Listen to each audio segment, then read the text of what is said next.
Neuroplasticity. This is one of the most liberating words in the English language. Most people have heard of it, yet few have a full grasp of what it means. It means your brain is plastic. Well, no, not exactly. It means your brain is like plastic, and that it can be molded and changed in order to take new things in. It's flexible. So, how does this connect to doing hard things? Why is it that some people sit on the couch all day, and others swim across the Atlantic and run ultra-marathons? It's because the latter has trained their brains to enjoy temporary suffering in exchange for long-term satisfaction. You may say, okay, why would I want to do this when I can get my happiness by reaching into the freezer and getting out a bowl of ice cream? Well, it's because instant suffering and delayed gratification often gives much greater results than its instant gratification, delayed suffering counterpart. Because you see, what people usually leave off of the instant gratification is the delayed suffering. When you eat that bowl of ice cream, if you eat it every day for a year, after the year you're going to feel terrible and bloated and fat. But if you run 5 miles every day and you do that for a year, by the end of the year you're going to feel happy and strong and fit. So, how? How can you make yourself want to do this? But first, we have to look at the effort paradox. What this means is that when you see people like Michael Jordan, Michael Phelps, all of the impressive Michaels and other people, you see their effortless action in the end. You see how Michael can jump up and shoot a 3-thrower and it just swishes in without any seeming resistance. Michael Phelps can do the free stroke for 1,000 meters without seeming to break a sweat. How is it that they become this good? Well, the secret, over time, is consistent progress. Daily. This is a principle developed first by James Clear in Atomic Habits and the authors that he researched from, and it has impacted millions of people's lives. If you haven't heard of this yet, it's a simple concept. It's just that to expand your capabilities, you merely need to get 1% better. And if you do that every day for a year, you'll be 37 times better by the end of the year. So how can we apply this? Because we're talking about instant suffering and delayed gratification, so surely it can't be that easy. When you're running a mile, 3 miles, it's not going to be easy, and it's not just effortless. But the effort paradox is that the people that are the most effortless put in the most effort to get there. Of course, you say, obviously. But people don't realize that. They don't realize that to get to a higher state where you're more free, you need to first be at a lower state where you're suffering. Okay, you understand that. How can you make yourself want to do that? Well, one way that's really helpful is rewards. After you commit any difficult actions, rewards are incredibly important. This can be anything that's in line with your values. If you're trying to save money, please don't make your reward buying that leather jacket you've been eyeing up. But if you're rich and you're trying to get more creative, if you draw every day for a month, then sure, go ham on the jacket. But the key here is you can set short-term rewards and long-term rewards. Short-term rewards might be a snack after dinner. Long-term rewards might be going to the Poconos for a weekend. Whatever floats your boat. Another thing that's really helpful is that you need to enjoy the journey. Ugh, you may say. I've heard this a million times. It's impossible.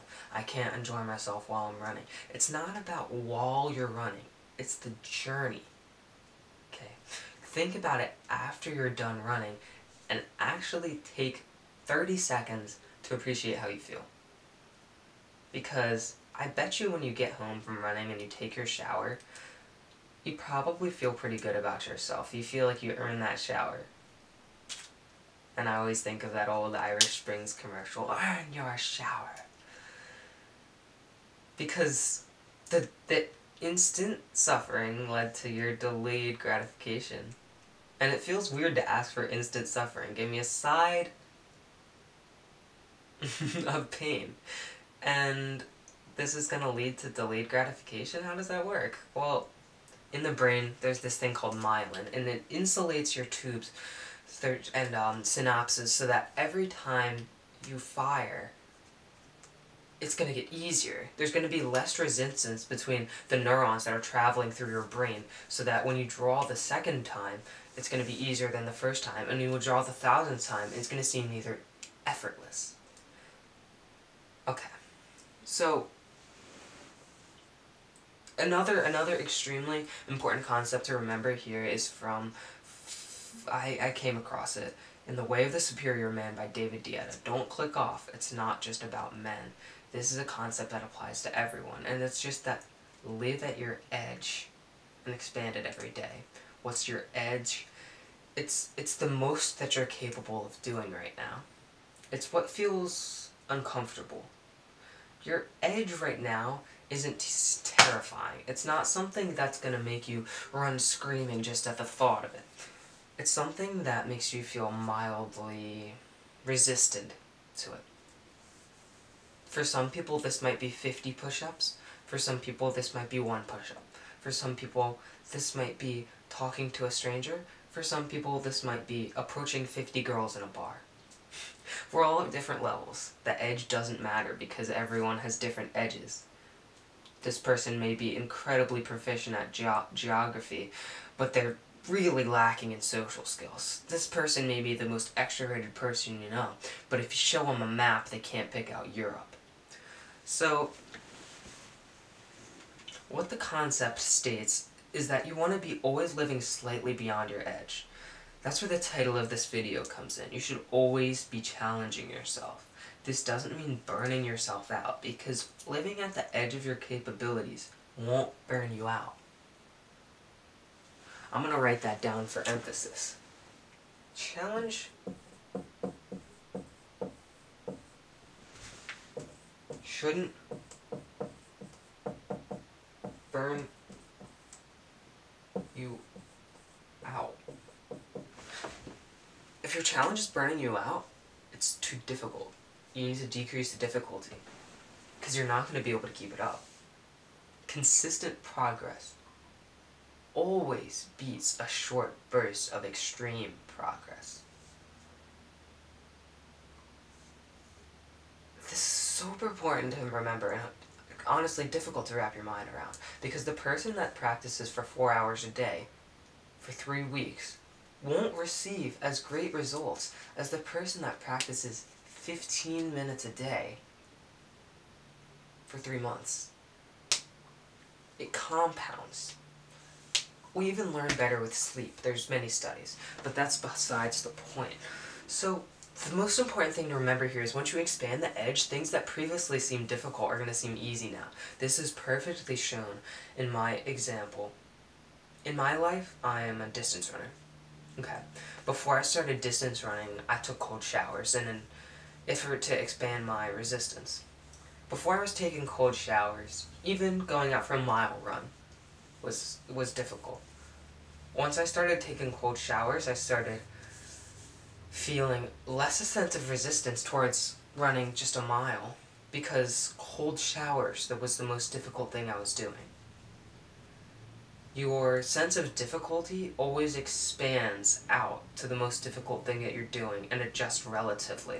So if a cold shower is a 10 in the scale of difficulty, then a mile is a 7, okay?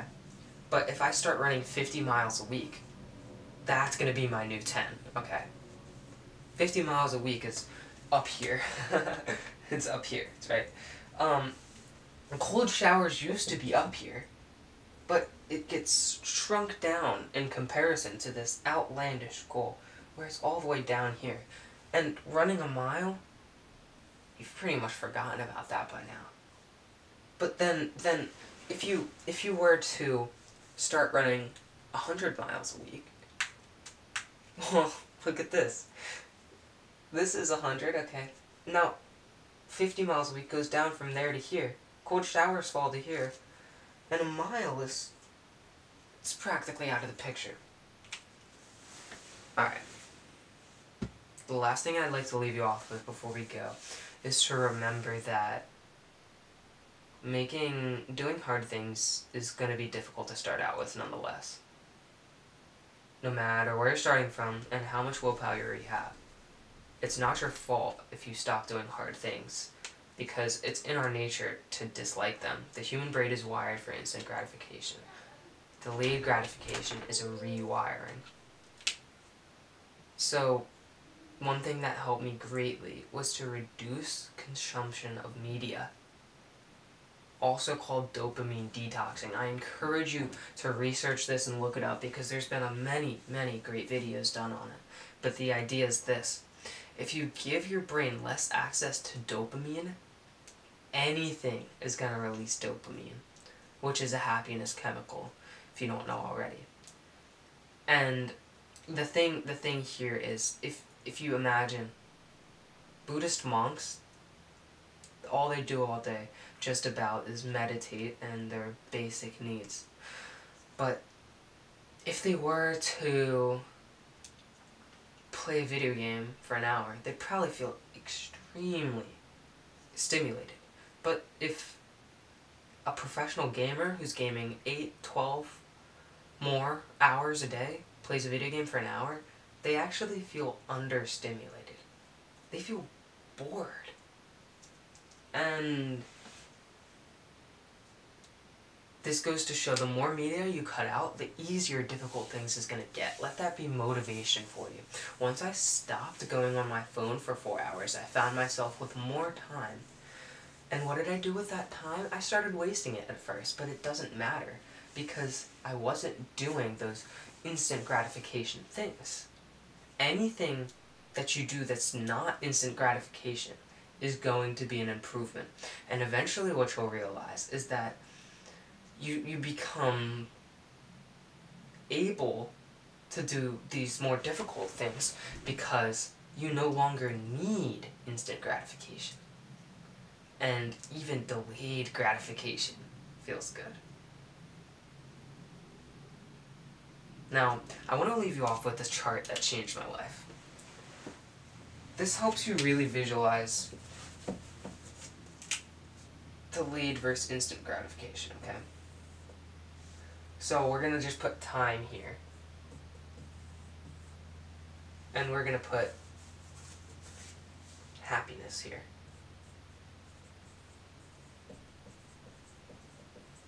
Now, if we're looking at instant gratification,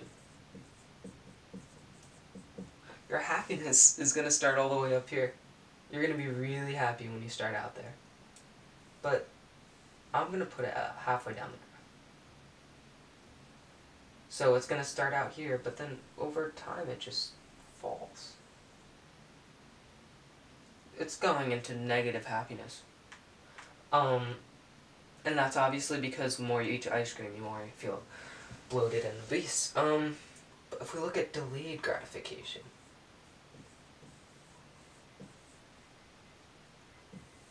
and draw the same graph, it's going to start down here. It sucks at first. It sucks. But what you're going to realize over time is that the results begin to come exponential. And that you actually gain way more results over time than you ever even started out with before. This is really a life-changing concept, because it helps you put into perspective that anything that you do now that's the most gratifying will likely be the least gratifying in the long term. Anything you do now that's the least gratifying will likely be the most gratifying in the long term. Because if you think of the thing I'd least rather do right now is sit in my room and stare at a wall for 3 hours, guess what? That's going to train your focus. It's going to train your patience. It's going to actually give you an increased sense of happiness. Alright. I'll leave you off with that. That video has gone on too long already. Please put this into action. 90% of the people who watch this will do nothing about it. be that 10%. What you can do tomorrow to put this into action is to pick a delayed gratification thing. I'll give you two choices: fitness and mental capabilities. Fitness, we're going to look at this. Do 80% of your max push-ups tomorrow morning, right after you roll out of bed. Okay. Or, if you want to train your brain, meditate for 2 minutes. Just 2. And what this is going to begin to do is train you to do delayed gratification. But here's the most important part. After those things, I want you to reward yourself. Then I want you to do those things for a week. Right? 90% of people won't do this. Be the 10%. Find the motivation. Make it a really good reward. And then, after you've done that week, see if some of the other things in your life haven't become easier because you've expended your edge.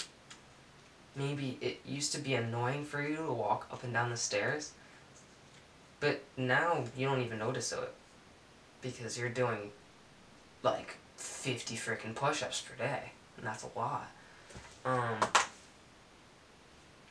Alright. This has been Zen Tech, and stay Zen.